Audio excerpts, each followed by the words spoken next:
Assalamualaikum warahmatullahi wabarakatuh.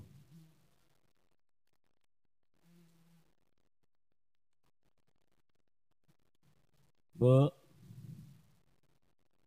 bu, bu, ngantuk. Assalamualaikum warahmatullahi wabarakatuh.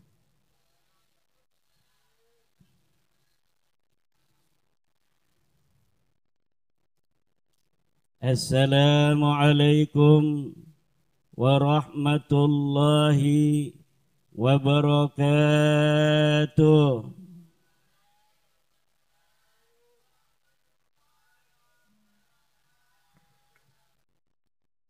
Alhamdulillahil malikil hakim, al-jawadil karimil azizir rahim, fattariqu ilaihi wadihul lil qasidin, waddalilu alaihi laikhul lin nazirin. Wassalatu wassalamu ala sayyidina Muhammadin wa ala alihi wa sahbihi ajma'in. Allahumma salli ala sayyidina Muhammadin salatan taj'alu biha hadal ma'hada ma'hadan mubarakan bil ulumin nafi'ah wa bit talamidatil katsirah wa ala alihi wa sahbihi ajma'in. Ya hayyu ya qayyum, ya hannanu ya mannan, ya dayyanu ya sultan, ya dzal jalali wal ikram. Amma ba'du, faya ashabul fadail, hadaratil mukarramin, para alim, para ulama, para kiai, wabil khusus sahibil fadilah wal barakat, pengasuh pondok pesantren Pitutur Luhur Kanjeng Raden Tumenggung Kiai Haji Agus Waluyo, para ulama, para kiai, ketua PCNU Kabupaten Karanganyar, Rais Surya PCNU Karanganyar, Ketua Ansor, Panglima Banser, Panglima Laskar Mataram Kiai Ukit, Panglima Laskar Sabilillah, para bapak, para ibu, hadirin ma'asyiral muslimin rahimakumullah. Hari ini Allah mentakdirkan kita, malam hari ini Allah mentakdirkan kita dalam cinta dikumpulkan di pondok pesantren Pitutur Luhur, pondok pesantren Mau'izatun Hasanah. Ud'u ila sabili rabbika bil hikmah wal mau'izatil hasanah. Pitutur Luhur itu bahasa Arabnya adalah mau'izatun hasanah. Dalam acara khatmil Quran akhiru sanah pondok pesantren Pitutur Luhur, kita doakan mudah-mudahan para santri dan santria dari pondok pesantren Pitutur Luhur akan Allah jadikan para alim, para ulama, para pemimpin-pemimpin bangsa, pemimpin-pemimpin negara yang akan mengayomi umat, mengayomi bangsa, mengayomi negara. Amin. Kita doakan pula ilmu mereka barokah dan manfaat untuk umat, untuk diri mereka, untuk keluarga mereka. Kita doakan mereka akan membanggakan kedua orang tuanya, amin. Akan membanggakan guru-gurunya, amin. Akan membanggakan tetangganya, membanggakan masyarakatnya, membanggakan kecamatannya, membanggakan kabupatennya, membanggakan provinsinya, membanggakan agamanya, membanggakan negara kesatuan Republik Indonesia, amin. Kita doakan pondok pesantren Pitutur Luhur akan abadi ila yaumil qiyamah. Penuh keberkahan dari Allah Subhanahu wa ta'ala. Santri-santri yang banyak, santri yang berbakti kepada guru, santri yang berbakti kepada kedua orang tua. Dalam suasana yang masih bau-bau pilpres, kita berkumpul dalam kemenangan rakyat Indonesia yang dengan selamat sentosa, penuh dengan aman, tentram. Bayangkan ibu-ibu dari Sabang sampai Merauke, berapa ribu TPS, berapa ratus juta penduduk Indonesia memilih calon pemimpinnya, memilih wakil-wakilnya. Namun alhamdulillah bangsa Indonesia telah melewatinya dengan aman dan tentram. Kampanye rakyat turun mendukung para calonnya masing-masing, tidak ada bentrokan. Alhamdulillah. Pada hari pencoblosan rakyat Indonesia berbeda-beda pilihan, tetapi semuanya saling sayang, saling cinta, tidak ada bentrokan. Ratusan ribu TPS seluruh Indonesia, tidak ada satupun yang dihancurkan oleh pendukung atau calon yang tidak menerima. Tidak ada. Semuanya aman, tentram. Inilah Indo.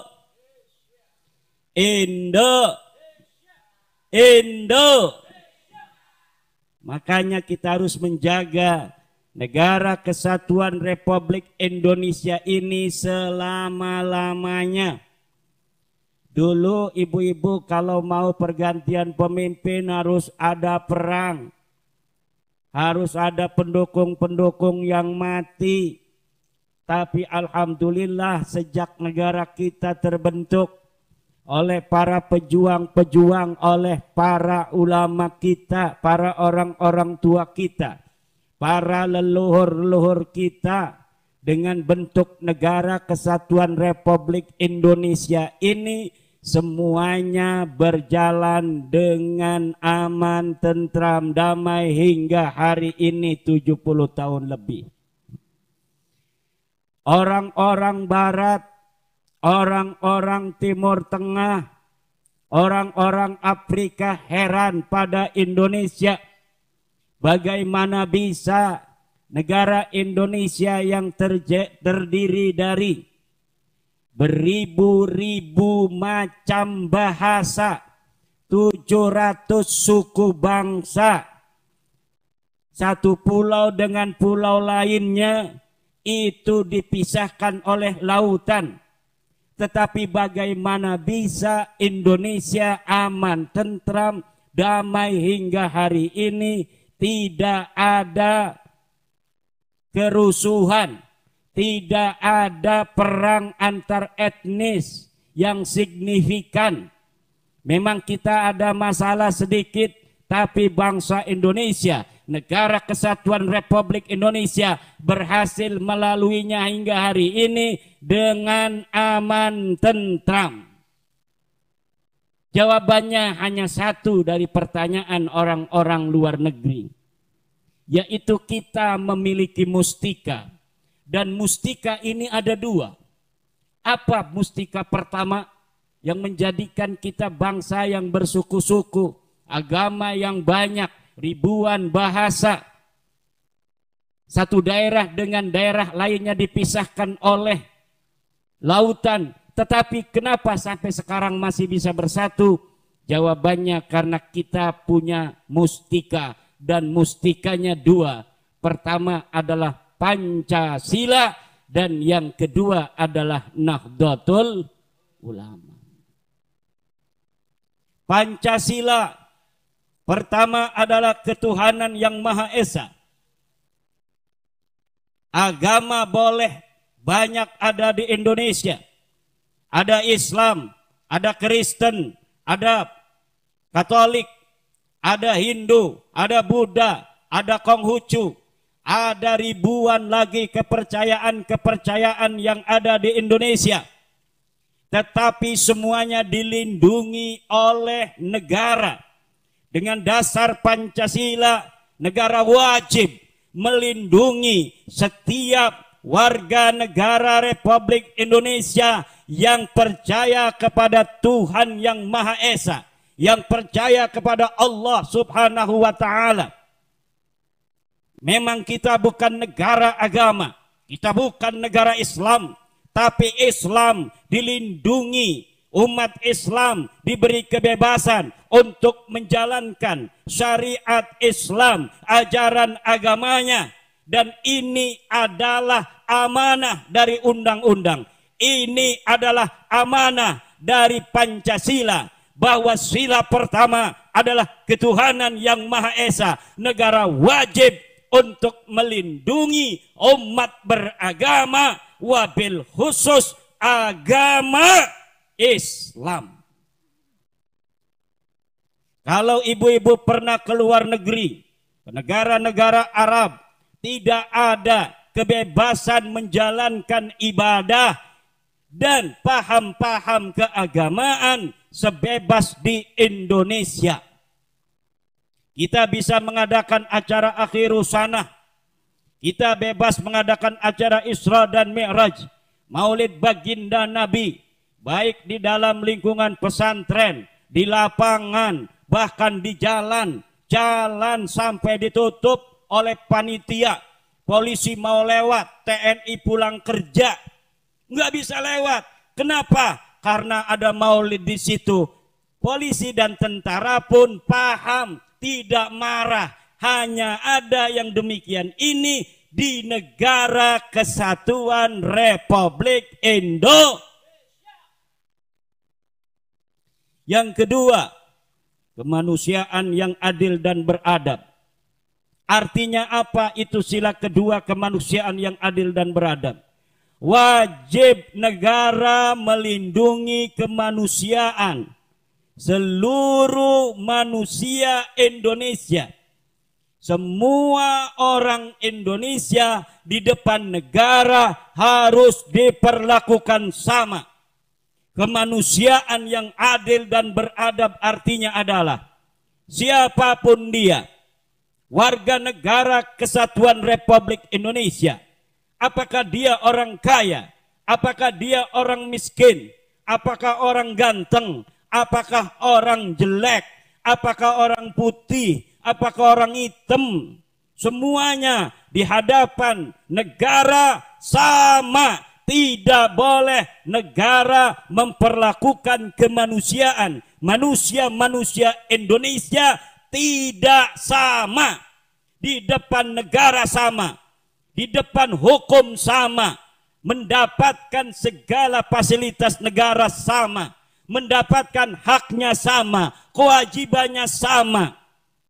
Tidak ada di negara Indonesia yang namanya zimmi.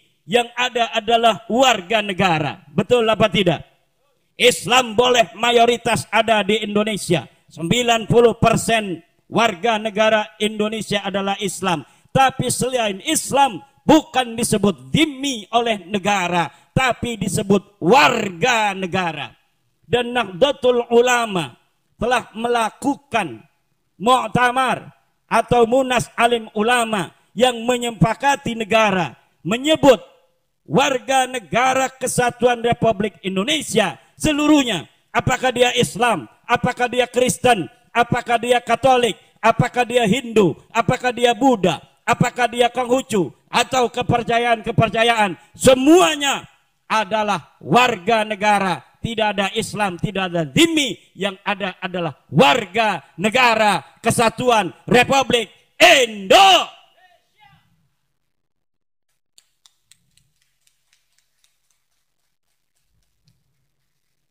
Tidak boleh di negara kesatuan Republik Indonesia ada sekelompok orang merasa lebih tinggi dari yang lainnya. Tidak boleh di negara kesatuan Republik Indonesia ada kemanusiaan yang tinggi dan ada kemanusiaan yang rendah. Ada kemanusiaan yang biasa-biasa saja, ada kemanusiaan yang istimewa. Tidak boleh di negara kesatuan Republik Indonesia ini berdasarkan Pancasila, sila kedua, ada yang diperlakukan berbeda atau ada yang merasa berbeda. Leluhur kita boleh berbeda-beda, tetapi hari ini ketika sudah menjadi warga negara kesatuan Republik Indonesia, yang ada hanyalah warga negara kesatuan Republik.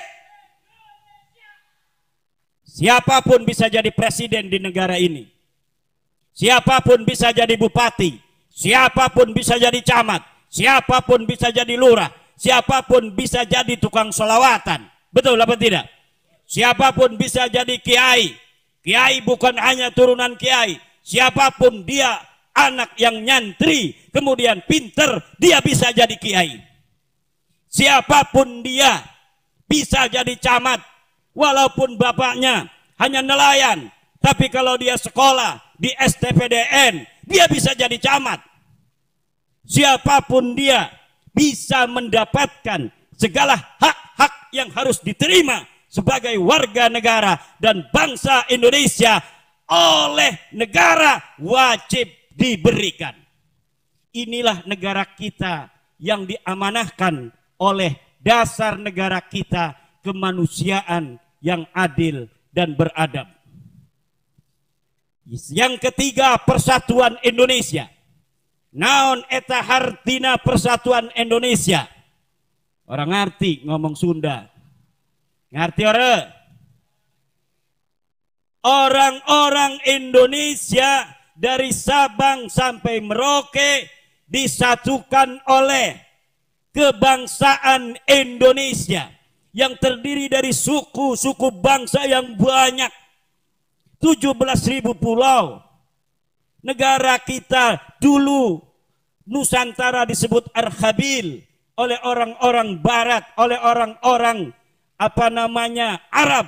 Tetapi hari ini Indonesia, Sumatera, Kalimantan, Sulawesi, Maluku, Papua, NTB, NTT, Bali, Madura, Jawa, semuanya disatukan dalam negara kesatuan Republik Indonesia.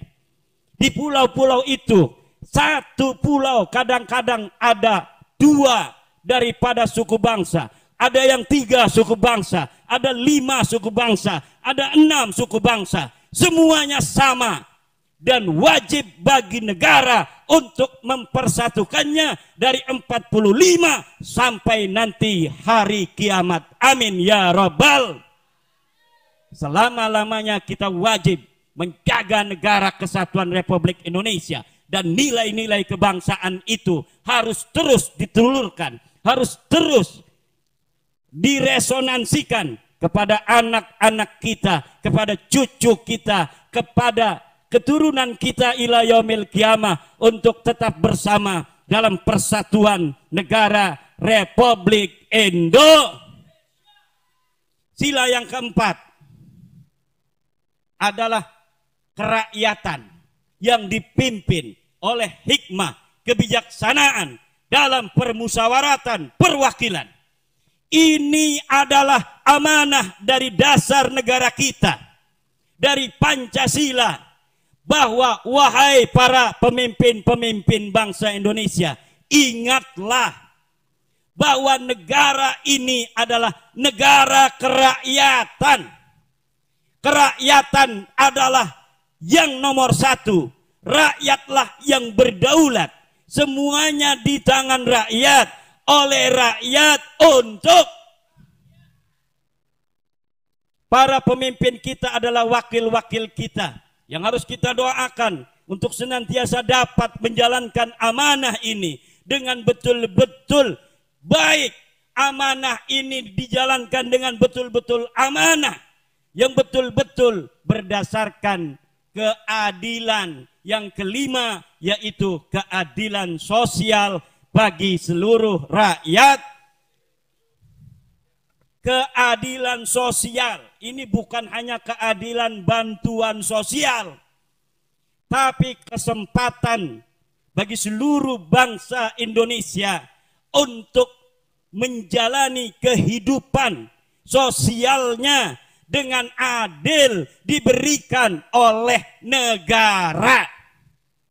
Ini luar biasa sekali. Makanya NU, ormas yang pertama menerima Pancasila sebagai ajas tunggal untuk negara kita, negara kesatuan Republik Indonesia. Maka pantaslah ibu-ibu, bapak-bapak, anak-anakku sekalian, Nahdlatul Ulama ini menjadi mustika yang kedua. Kenapa NU ini menjadi mustika yang kedua? Karena ternyata setelah disurvei oleh Badan Survei Al-Fara Riset, 53,6% dari seluruh Muslim Indonesia ini mengaku dirinya adalah bagian daripada Nahdlatul Ulama. Bayangkan 53,6% umat Islam mengaku dirinya NU. Ini lebih dari separoh, 50% plus 3,6%. Ini sekitar 130 juta dari penduduk Indonesia mengaku dirinya NU. Maka ketika sikap-sikap keagamaan NU ini senantiasa bersama negara kesatuan Republik Indonesia, maka ini adalah sebuah anugerah yang luar biasa. Sikap-sikap kenegaraan daripada Nahdlatul Ulama yang merupakan ormas terbesar keagamaan Islam di Indonesia sangat menentukan bagaimana kedamaian, ketertiban negara kesatuan Republik Indonesia. Dan ternyata memang karena Nahdlatul Ulama adalah pewaris dari ajaran-ajaran Wali Songo, di mana Wali Songo menyebarkan agama Islam dengan penuh kasih sayang, penuh kebahagiaan, penuh toleransi, maka semangat itu kemudian dilembagakan di dalam lembaga keagamaan ormas Indonesia yang bernama Nahdlatul.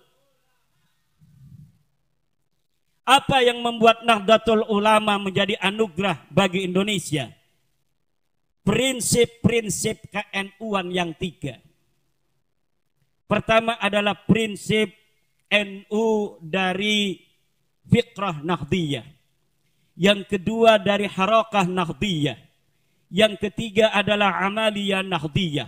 Ketiganya sangat seiring sejalan dengan keindonesiaan yang beragam, dengan kebudayaan Indonesia yang beragam, segala fikrah Nahdliyah, segala harakah Nahdliyah, segala amaliyah Nahdliyah ini menjadikan umat lain selain Islam nyaman hidup bersama umat Islam yang ada di Indo. Bu, ini kita ngaji NU di Pondok Pesantren Pitutur Luhur. Fikrah Nahdliyah itu unsur pertamanya adalah tawassut. Unsur pertama fikrah Nahdliyah, cara berpikir NU adalah moderat. Apa itu moderat? Tengah-tengah. Tidak terlalu lembek, tidak juga terlalu keras. Tengah-tengah. Lunak berarti. Apa itu tawassut? Dalam sikap keagamaan tidak liberal, juga tidak jumud, stagnan. Ada orang berpikir terlalu liberal, itu bukan berpikir cara NU. Ada orang berpikir terlalu jumud. Al-jumud alal mangkulat, dolalun fiddin, kata Al-Qarafi. Setiap nemu apa yang ada di kitab, ini diyakini sebagai kebenaran. Seperti NUGL.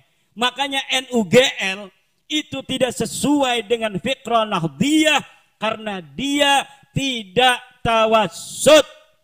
Kenapa dia tidak tawassut? Karena dia al-jumud alal mangkulat dolalun fiddin indal qarafi.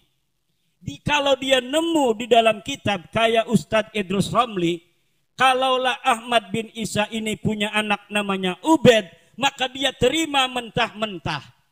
Padahal harusnya kalau dia berpikir cara Nahdlatul Ulama, maka cara berpikir Nahdlatul Ulama ini tidak jumud alal mangkulat, tetapi ini harus naik di dalam kategori tadawur, dinamis, dan yang terakhir adalah manhaji, metodologis.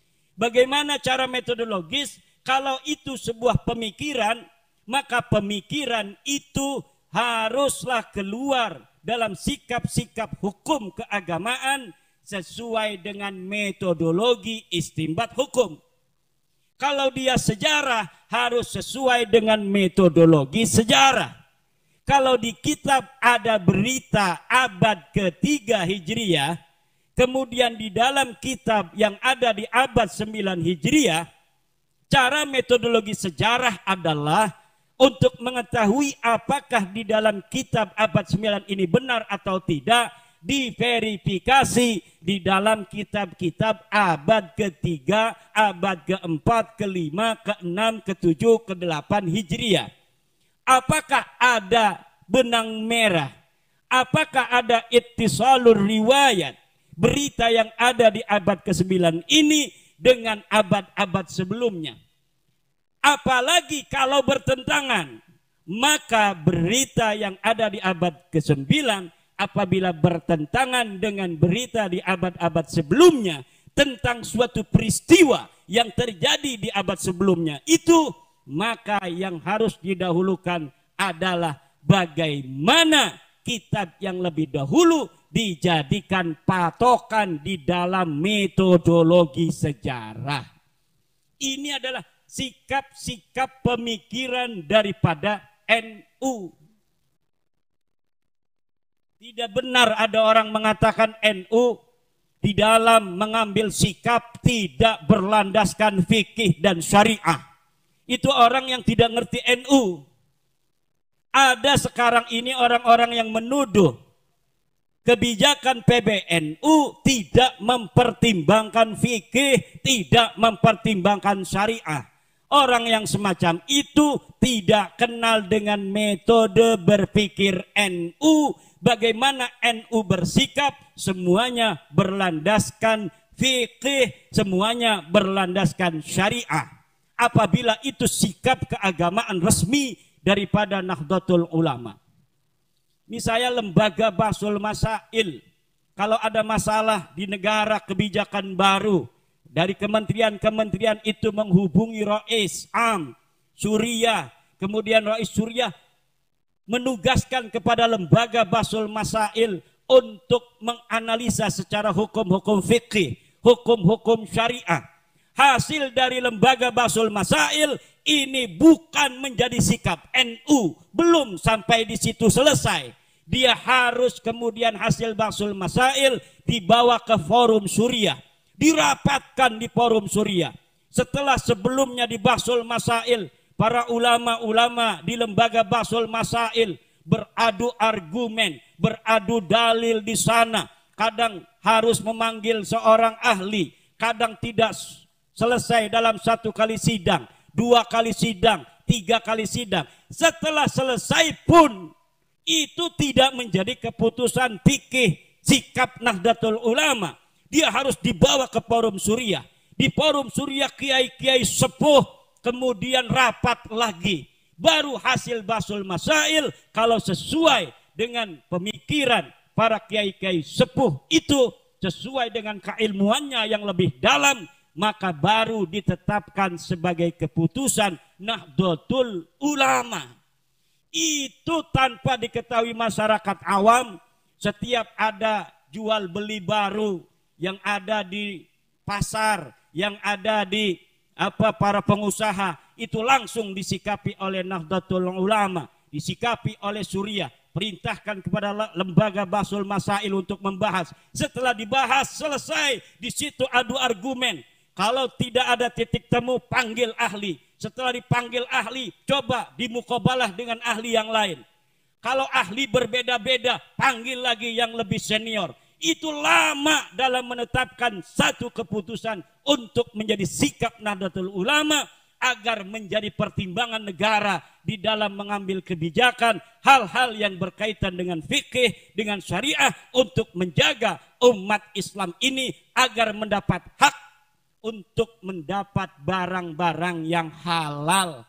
Muamalah yang halal. Ini kebanyakan daripada yang diketahui masyarakat, itu kebanyakan hasil keputusan dari lembaga Bahsul Masail, kemudian diputuskan oleh Suriah, tidak diketahui masyarakat. Kecuali ada pergolakan negara setelah mendapat pertimbangan dari Nahdlatul Ulama, dari MUI umpamanya, kemudian ada pergolakan, baru Nahdlatul Ulama memberikan tambahan informasi bahwa di dalam Nahdlatul Ulama ini sudah dibahas dan hasil pembahasan Nahdlatul Ulama sesuai dengan apa yang sedang atau akan dilaksanakan oleh pemerintah. Kalau dalam pembahasan fikih ini menolak, ya Nahdlatul Ulama menolak. Ini tidak sesuai dengan syariah, Nahdlatul Ulama menolak. Karena tidak bisa kemudian Nahdlatul Ulama yang merupakan amanah bagi pengurus-pengurusnya untuk menjaga agama, untuk menjaga hak setiap muslim, mendapatkan misalnya barang-barang yang halal, muamalah yang halal, kemudian kita di lembaga Bahsul Masail misalnya memutuskan tidak sesuai dengan syariah. Tidak ada.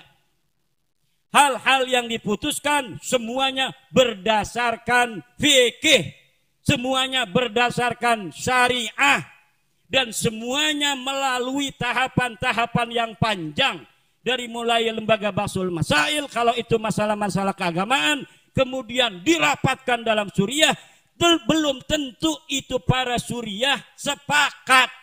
Kalau tidak sepakat, kemudian hasil Bahsul Masail pun ditinjau ulang. Telah ditinjau ulang, kemudian diadakan lagi Bahsul Masail untuk mencari dalil-dalil yang lebih valid. Baru kemudian dilemparkan lagi ke forum Suriah. Jadi wahai para kaum Nahdiyin, kita tidak salah ada di dalam barisan para ulama, karena Nahdlatul Ulama, PBNU dalam setiap sikap-sikap resminya selalu berdasarkan pertimbangan fikih dan pertimbangan syariah. Yang dicari adalah ridho Allah Subhanahu wa ta'ala.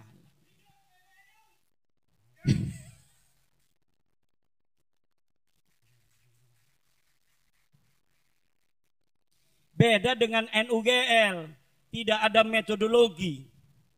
Ini sudah tahu kitab abad ke-9 tentang berita bahwa Ahmad bin Isa katanya punya anak namanya Ubed. Saya kasih tahu Pak Idrus, ini kitab abad ke-6 menyatakan Ahmad bin Isa tidak punya nama anaknya Ubed. Tidak bisa. Kalau ulama sudah mencatat berarti ini benar. Emangnya ulama maksum? Tidak. Kalau ulama tidak maksum berarti bisa saja ulama itu menerima berita yang salah. Betul. Tapi ini ada ulama yang lebih dahulu ini. Abad ke-6 mengatakan anaknya cuma 3, Muhammad, Ali, dan Husain. Kenapa tidak diambil ini? Tidak, ini aja. Nggak bisa. Kenapa? Karena dia tidak paham metodologi penelitian. Ngajak debat yang mau didebatkan apa? Ini masalah sejarah, masalah penelitian. Bagaimana kita berdebat dengan orang yang tidak tahu metodologi penelitian? Ini masalah sejarah. Bagaimana kita berdebat dengan orang yang tidak ngerti sejarah? Dalam sejarah ada proses namanya heuristik. Ada proses yang namanya kritisisi sumber. Ada proses yang namanya interpretasi sumber. Ada proses yang namanya historiografi. Ada proses yang namanya interpolasi yang diduga oleh seorang peneliti terhadap satu manuskrip. Bagaimana kita berdebat dengan orang yang tidak paham dengan metodologi semua itu? Maka, wahai para bapak, para ibu, sekali lagi saya katakan kita tidak salah mengikuti Nahdlatul Ulama. Dari tahun 26 sampai sekarang sudah 100 tahun dan insya Allah ila yaumil qiyamah Indonesia tetap jaya, Nahdlatul Ulama juga tetap mengawal Indonesia ila yaumil qiyamah. Mohon maaf Kiai, instruksi walaupun ini ceramah umum karena jamaah yang hadir rata-rata awam. Tadi disampaikan ini biar membumi tema kita malam hari ini. Satu tadi soal Pancasila saya kira jamaah sudah paham semua. Masuk pada ke N1 tentang bahwasannya ada orang Islam berpikirnya liberal. Ada tadi yang jumud. Lah kita NU seharusnya tawasud. Kira-kira begitu. Ini mohon contoh jumud itu seperti apa, contoh tawasud seperti apa, contoh liberal seperti apa, biar jamaah yang awam-awam ini biar paham. Soalnya ilmunya Kiai kan luar biasa. Ilmu langit ini, kalau tidak bisa sampai di bumi nanti sulit ditangkap ini. Saya kira ibu-ibu sudah pada ngantuk semua mau pulang kayaknya. Gitu, di belakang-belakang juga mulai usrek gitu. Iki opo iki kok wangel iki nompo iki. Lah ini soalnya pelajaran ini doktoral ini. Sedangkan yang diajar ini sebenarnya semuanya NU lahirnya ini. Bahkan sebelum lahir itu sudah NU. Tapi sayangnya gurung pati ngaji. Nah gitu silakan ini Pak Kiai. Ya, ini karena Kiai yang bertanya, oke. Al-jumud alal mangkulat ada yang namanya liberal. Tawasud itu tidak liberal, tidak jumud. Ada nas dan tidak ada nas. Menurut orang-orang jumud, apabila nasnya sudah ada, maka nas itu wajib digunakan. Seperti asariku wasariqatu faqta'u aydiyahuma. Itu namanya nas. Namanya mangkul. Menurut orang yang jumud, karena nasnya ada asariku wasariqatu faqta'u aydiyahuma, maka wajib digunakan di seluruh masyarakat. Orang yang mencuri harus dipotong tangannya. Itu namanya al-jumud alal mangkulat. Menurut Imam Al-Qarrafi, al-jumudu alal mangkulati dhalalun fid dini abada. Bahwa jumud dalam apa yang nampak itu kesesatan selamanya. Karena berarti ayat kulu wasrobu hatta yatabayyana lakumul khaytul aswadu minal khaytil abyadi minal fajr. Itu maknanya berarti kalau belum adzan wajib kita makan terus sampai adzan. Padahal maknanya bukan seperti itu. Tidak setiap yang namanya amr berhukum wajib. Ini fakto'u, ini fakulu, sama-sama fi'il amr. Nah, kalau sama-sama fi'il amr seharusnya sama dong fungsinya.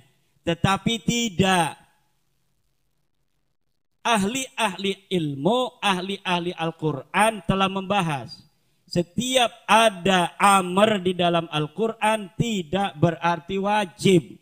Di sana juga ada berarti jawaz, boleh. Contohnya kulu wasrobu itu artinya boleh makan dan boleh minum di bulan puasa Ramadan sebelum adzan subuh. Begitu pula ayat faqta'u aydiyahuma. Ini terjadi perbedaan pendapat. Jumhur ulama mengatakan faqta'u itu artinya wajib. Artinya wajib itu berarti setiap orang yang mencuri dipotong tangannya. Kemudian terjadi perbedaan. Ada yang mengatakan mutlaqan, setiap orang mencuri itu adalah wajib dipotong tangannya. Ada yang mengatakan faqta'u di situ mencurinya muqayyadan. Kalau sudah mencapai derajat besaran tertentu. Apabila tidak mencapai besaran tertentu, maka tidak wajib dipotong tangan. Itu sebagian ulama. Ada lagi yang mengatakan faqta'u itu artinya al-haddul a'la. Itu adalah hukuman tertinggi. Artinya kalau ada orang mencuri, maka hukuman tertingginya adalah potong tangan. Boleh hukumannya potong tangan kalau ada orang mencuri. Tidak boleh lebih dari dipotong tangannya. Dibakar misalnya kayak pencuri motor. Ini haram hukumnya. Ada pencuri motor kemudian dikeroyok rame-rame kemudian dibakar atau dibunuh. Kenapa? Karena Al-Quran mengatakan al-haddul a'la lis-sadiqah qat'ul yad. Hukuman tertinggi daripada mencuri adalah potong tangan, tidak boleh dibunuh. Makanya kemudian ulama-ulama Indonesia berbeda pendapat tentang apakah koruptor itu termasuk pencuri atau tidak. Kalau dia termasuk pencuri, maka berarti dia tidak boleh dihukum mati. Kalau dia itu tidak termasuk pencuri, artinya lebih tinggi dari pencuri, yaitu mufsid, maka dia boleh dihukum mati.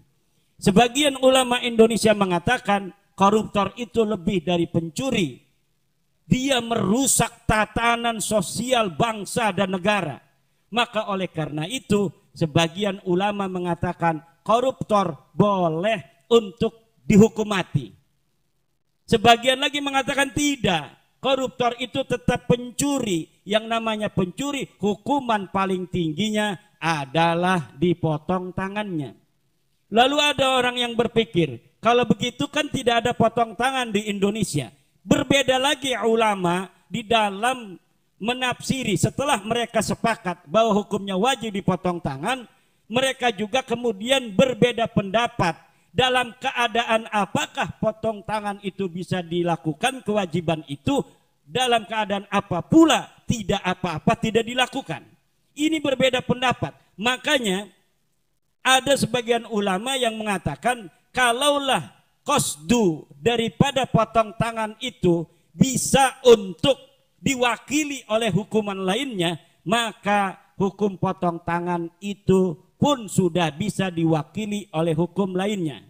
Sekarang saya tanya, Bu, orang maling dipotong tangannya tujuannya apa? Supaya dia tobat tidak mau nyuri lagi.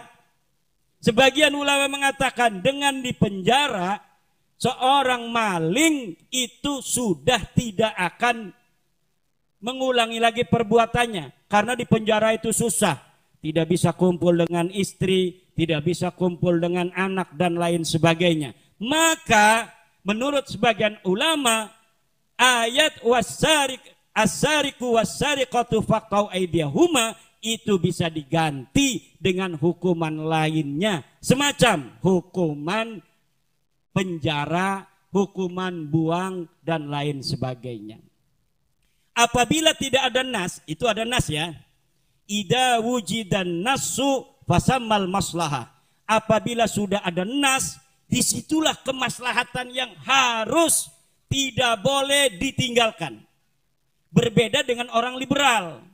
Kalau orang liberal, walaupun ada nas, kalau dianggap tidak maslahat, maka nas boleh diabaikan. Mangkul ayat Al-Quran boleh diabaikan. Ini namanya liberal. Bukan berpikir cara NU yang tawassut. Kalau ada maslahat menurut orang liberal, walaupun bertentangan dengan nas, maka kemaslahatan ini yang harus diambil. Sementara kata Nahdlatul Ulama, idza wujidatil maslahatu fasamma syar'ullah hala kauniha la yujadu an-nassu. Dalam keadaan tidak ada nas, maka yang dilihat adalah kemaslahatan. Ada enggak nas mengatakan boleh kita membeli pulsa yang tidak kelihatan? Tidak ada katanya nasnya dalam Al-Quran misalnya. Tidak ada dalam Al-Hadis misalnya. Tapi di situ ada kemaslahatan, kemudian ditetapkan boleh jual beli pulsa karena ada kemaslahatan di sana. Kalau kita al-jumud alal mangkulat, maka membeli sesuatu yang tidak kelihatan hukumnya haram, tidak sah. Makanya kalau kita beli pulsa suka ada laporan, betul tidak? Terima kasih Anda telah membeli pulsa Rp5.000. Itu supaya kelihatan untuk menangkis daripada adanya dalil yang menyatakan kita harus melihat daripada barang yang kita beli. Dengan adanya keterangan bahwa kita telah membeli Rp5.000, itu bisa mewakili ainul mustara, ainul mabi'. Kita bisa mewakilkan ainul mabi yang tidak kelihatan itu pulsa dengan apa? Dengan laporan berupa bahwa kita telah membeli itu. Ini luar biasa sulitnya dan ini bisa dipahami oleh para ulama. Selagi apa yang dilaksanakan oleh masyarakat itu tidak ada interupsi dari para ulama, yakinlah ibu-ibu yang dilakukan oleh kita itu adalah halal. Kita belum pernah mengadakan di Sumber Lawang ya. Karangpandan ini, Karangpandan. Ya, Karangpandan. Bahwa ayo kita bagaimana basul masail tentang pulsa, belum ada. Kalau belum ada, itu sudah ada radar dari para ulama-ulama di PBNU bahwa itu boleh. Kalau tidak, PBNU akan interupsi bahwa pembelian itu haram dan berarti masyarakat kita mendapatkan muamalah yang haram. Ketika tidak ada, berarti itu sudah dianggap sahih. Ya, ada liberal, ada tawasud, ada jumud. Saya kira walaupun 1% sedikit banyak paham. Tadi disinggung tentang cerita Abdullah anaknya Isa al-Muhajir. Itu jadi tambah repot lagi itu. Kan tadi sudah itu dalam acara. Ini beda, pengunjungnya beda ini. Pengunjungnya beda ini. Ini ibu-ibu luar biasa. Ini baru kali ini ceramah juga ada dialog. Judulnya aja ini katanya tabligh akbar. Ternyata sambil dialog. Alhamdulillah. Makanya kalau para penceramah kan beda. Antara bagaimana dia berceramah, juga bagaimana dia di dalam forum halaqah, forum seminar dan lain sebagainya. Tapi untuk di pitutur luhur ini tidak berlaku dan ini adalah kehebatan pitutur luhur. Jadi sayanya bisa istirahat ngopi. Mohon maaf. Jadi gini ya. Saya sering ceramah di mana-mana. Kata Rasulullah, kelak di akhir zaman banyak tukang pidato, jarang ulama. Lah kebetulan kita kedatangan ulama. Daripada kita dengarkan orang pidato terus atau orang selawatan terus, ya bagaimana jamaah ini paham, betul apa betul? Betul. Betul apa betul? Kan begitu. Ya, jangan Pak. sampai kebanyakan ahli pidato gitu. Baik, karena ditanya begini ibu-ibu. Ada sebuah keluarga mengaku keturunan Nabi, adanya di Indonesia. Namanya keluarga Ba'alwi, dipanggilnya Kabib di Indonesia ini. Jadi yang dipanggil Kabib itu adalah namanya keluarga apa? Ba'alwi, mengakunya sebagai keturunan Nabi Muhammad sallallahu alaihi wasallam. Saya sudah mengadakan penelitian secara kajian pustaka kitab-kitab nasab dan kitab-kitab sejarah, tetapi pengakuan itu tidak terbukti. Dan mereka ketika dites DNA-nya tidak terbukti sebagai keturunan Nabi besar Muhammad sallallahu alaihi wasallam. Nah, dari mana pengakuan itu? Pengakuan itu dari seorang sayyid asli turunan Nabi namanya Ahmad bin Isa. Adanya di abad ketiga keempat Hijriah. Wafatnya 345 Hijriah. Di abad keempat itu sudah dicatat bahwa dia punya anaknya 3. Namanya Muhammad, Ali, dan Husain turunan Nabi ini. Begitu terus beritanya sampai abad ke-8 tidak ada perubahan. Bahwa anaknya cuma 3. Yaitu Muhammad, Ali, dan Husain. Tiba-tiba di abad ke-9 ada sebuah keluarga mengaku juga keturunan Ahmad bin Isa ini, katanya dari anaknya yang keempat, namanya Ubed. Nah, pengakuan ini sudah saya teliti bahwa pengakuan ini tidak sahih. Pengakuan ini batal demi hukum. Dan dari Badan Riset dan Inovasi Nasional sudah meneliti hasil tes DNA mereka. Jadi ini darahnya atau air liurnya diambil, dimasukkan ke mesin, kemudian mesin membaca apakah dia turunan Nabi ataukah bukan. Ternyata hasilnya dari 180 orang yang melakukan tes DNA dari Khabib ini semuanya tidak terbukti sebagai keturunan Nabi. Eta kesimpulan anak. Apalagi coba tadi. Ya, berarti Habib udah kan? Ya. Udah. Segitu cukup ini kan? Cukup. Terus? Enggak apa-apa sekalian aja supaya kitanya santai. Ya. Jadi tadi kan ada jumud, misalnya Kiai Idrus Romli membaca bahwa Abdullah atau Ubed ini tetap menjadi anaknya Sayyid Isa. Kalau Sayyid Isanya betul-betul turunan Nabi. Tapi Ubed ini menurut Kiai Imad bukan turunan Nabi. Ya. Tapi menurut Kiai Idrus Romli dia turunan Nabi. Akhirnya kan bagi orang awam bingung ini Kiai. Ya tinggal dilihat mana yang ngerti masalah.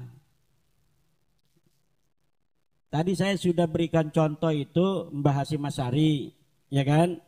Punya anaknya Abdul Wahid, Kiai Abdul Wahid, Kiai Yusuf. Ya kan? Misal tuh hanya 2 misal yang saya ketahui.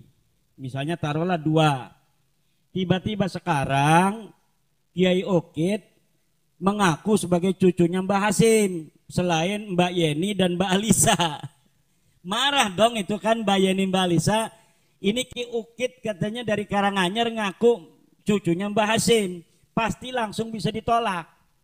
Tapi kalau ngakunya nanti, ya ngakunya nanti ketika misalnya Kiai Ukit ini pindah ke Papua. Gak ada orang yang kenal dengan Ki Ukit di sana. Di sana Ki Ukit mengaku, saya cucu Mbah Hasyim Jombang. Ya enggak?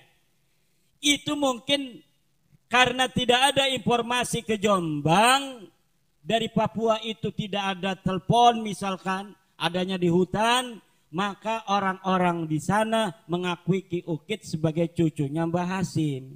Apalagi 500 tahun lagi ketika Ki Ukit ini sudah beranak cucu, maka seluruh anak cucunya yang mengaku turun Mbah Hasyim ini itu syuhrah wal istifadah di sana sebagai cucu Mbah Hasyim. Tiba-tiba Mbak Yeni jadi presiden misalnya berapa gitu kan, atau keturunannya ke Papua, ketemulah dengan cucu-cucunya Ki Ukit ini bahwa mengatakan juga cucu Mbah Hasyim dari anak Mbah Hasyim namanya Samlawi. Kata cucunya Mbak Yeni, ini katanya kakek kami, leluhur kami tidak ada yang namanya Samlawi punya anaknya. Punya anaknya cuma Abdul Wahid, Menteri Agama zaman Soekarno dengan Kiai Yusuf. Nah akhirnya itu terbongkar bahwa keturunan Ki Ukit yang mengaku sebagai keturunan Mbah Hasyim itu tertolak demi kebenaran dan demi hukum. Nggak terima itu keturunannya Ki Ukitnya. Ketika tidak terima tes DNA. Ya beda tes DNA-nya orang Jombang dengan tes DNA-nya orang Karanganyar. Betul tidak? Lah itu secara sederhananya begitu. Ibu bapak hadirin ma'asyiral muslimin rahimakumullah, itu secara singkat. Kalau pengen luas, tonton tadi di YouTube Pondok Pitutur Luhur, bagaimana terjadi dialog yang sangat panas tadi, ada yang nolak juga, tentang nasab para Habib ini.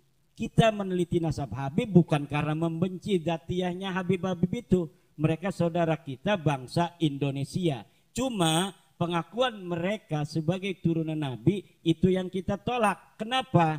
Karena tidak sesuai dengan kitab-kitab nasab, tidak sesuai dengan kebenaran tes DNA, tidak sesuai dengan kebenaran kesimpulan sejarah, tidak sesuai dengan standar ilmiah dari kebenaran yang universal. Jadi tertolak semua. Nah, tetapi dengan menolak nasabnya itu pengakuan sebagai turun Nabi bukan berarti kita menolak orangnya. Kalaulah dari mereka ada yang soleh, kita muliakan karena kesolehan dan ketakwaannya. Kalau dari mereka itu ada yang berilmu tinggi, kita muliakan mereka karena ilmunya. Kalau mereka akhlaknya baik, kita muliakan karena akhlaknya. Tetapi jika mengaku sebagai turun Nabi, ini yang tidak sesuai dengan kenyataan. Karena namanya khabar, itu adalah mahtamala sidqa wal kadhiba, sesuatu yang memungkinkan benar mungkin salah, dan semuanya bisa diverifikasi. Kalau saya mengatakan pada ibu-ibu, saya ini adalah bujangan, itu bisa benar bisa salah. Ketika saya mengatakan saya bujangan, ibu-ibu dalam hatinya, wah anak saya yang mau lulus kuliah ini buat kiai itu aja yang bujangan. Kalau tidak memverifikasi, ibu-ibu bisa kejeblok. Betul tidak? Tapi kalau ibu-ibu memverifikasi, coba ngebel teman saya yang ada di Kresek, Tangerang, Banten. Betul tidak Kiai Imad ini bujangan? Setelah ngebel di sana, woi katanya bujangan apa? Istrinya 2, anaknya 7, cucunya 1 katanya.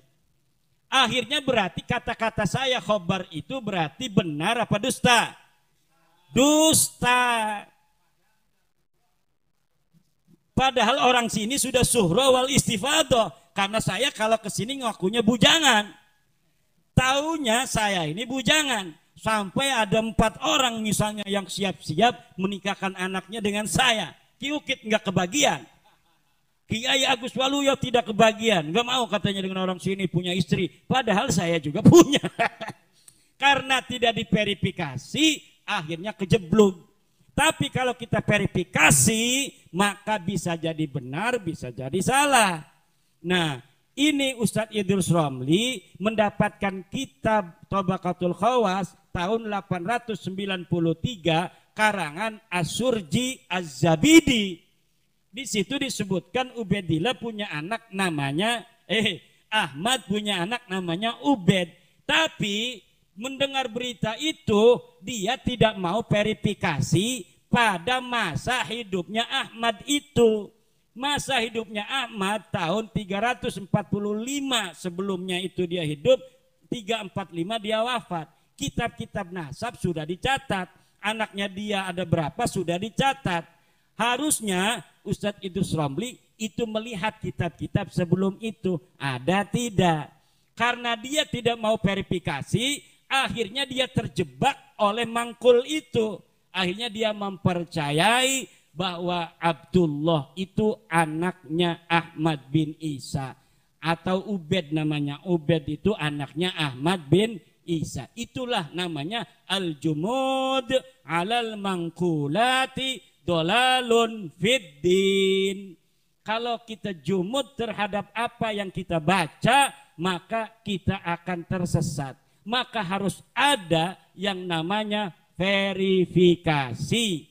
Verifikasi itu seperti tadi, kalau ada yang melamar anak ibu mengaku bujangan, ibu harus verifikasi. Ya nanti butuh waktu 3 hari, kami mau musyawarah dulu. Itu sambil verifikasi ke sana ke Banten, betul tidak Kiai Maduddin Usman Al-Bantani seorang bujangan? Betul nggak dia nggak punya istri? Betul nggak dia nggak punya anak? Ternyata pas sampai sana pada ketawa semua. Bujangan naon cenah. Nah berarti itu beritanya dusta, tidak bisa dipercaya. Tapi kalau ibu mau husnudon, mangga. Bu, saya ini bujangan.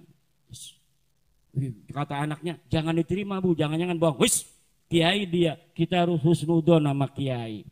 Ya udah kejebak ibu-ibu. Punya menantu yang sudah punya istri 2, yang sudah punya anak 7, punya cucu 1, anak yang lainnya 800 anak itu santri. Keliling-keliling tiap hari itu ngerepotin. Akhirnya begitu. Makanya di dalam ilmu sejarah ada teori heuristik. Pertama itu kalau kita mau meneliti heuristik. Heuristik itu adalah mengumpulkan seluruh sumber-sumber yang berkaitan dengan apa yang kita teliti. Kalau misalnya nasabah Alawi ini diakui abad 9 sampai abad ke-4, maka kita harus kumpulkan seluruh kitab dari mulai abad 9 sampai ke-4. Dan saya semuanya punya. Dari mulai kitab Sirri Silsilatil Alawiyah abad ke-4, Tahdhibul Ansab abad ke-5, Al-Majdi abad ke-5, Muntaqalatul Talibiyah abad ke-5, As-Sajarah Mubarakah abad ke-6, Al-Asili, Sabatul Musan, Ibnu Inabah, kemudian An-Nafah Al-Ambariyah. Seluruhnya saya baca, seluruh teliti. Saya siapkan juga kitab-kitab sejarah mulai daripada Musallam Al-Lahaji, Ibnu Samurah, Al-Janadi, Tarikh Baghdad, Al-Iqlil, Al-Kamil fit Tarikh. Kita teliti semuanya. Tidak boleh kita dalam meneliti hanya ngambil satu sampel kemudian kita mengambil kesimpulan. Itu bukan seorang peneliti, itu seorang pembaca. Kalau pembaca bisa dibohongi penulis. Kalau peneliti maka dia akan muqabalatun nusus. Dia akan mengkomparasikan antara nas-nas yang ada dari satu kitab dengan kitab yang lainnya. Demikian Kiukit, demikian pula wahai Kanjeng Raden Tumenggung Kiai Agus Waluyo. Allahumma sholli ala Muhammad. Besok saya masih banyak acara Yai. Ya. Mungkin acara malam hari ini sampai di sini, mudah-mudahan ada manfaatnya. Amin, amin. Para amin. santri pitutur luhur jadi ulama besar, jadi pemimpin bangsa, pemimpin agama, pemimpin negara. Amin, Kiai pitutur luhur dan seluruh pengasuh yang lain, Ki Agus Waluyo dan yang lainnya, Allah angkat derajatnya. Amin, Allah amin. banyakin rizkinya. Amin. Allah barokahkan semuanya, Amin. anaknya, istri-istrinya, Amin. santri-santrinya, Amin. seluruh harta bendanya. Amin. Barokah. Bi barakati wa bijahi wa bin zalid wa bi manzilati sayyidina Maulana Muhammadin sallallahu alaihi wasallam wa jami' ahli baitihi al Ali, Al Hasan, Al Husain, Siti Fatimah dan seluruh keturunannya ila yaumil qiyamah wa bi jami' ahli badrin wa ahli uhudin wa bi jahi wa manzilati sayyidi Syekh Abdul Qadir Al-Jilani radhiyallahu an wa jami'il auliya'i fil arabi wal ajam. Semoga Kiai Agus Waluyo Allah angkat derajatnya lebih. Amin. Dan seluruh keluarga besar Pondok Amin. Pesantren Pitutur Luhur. Amin. Dan juga doa itu untuk ibu-ibu yang hadir dan semua hadirin hadirat pada malam Amin. Hari ini. Wallahu huwal muwaffiqu ila aqwami thariqin. Wassalamualaikum warahmatullahi wabarakatuh.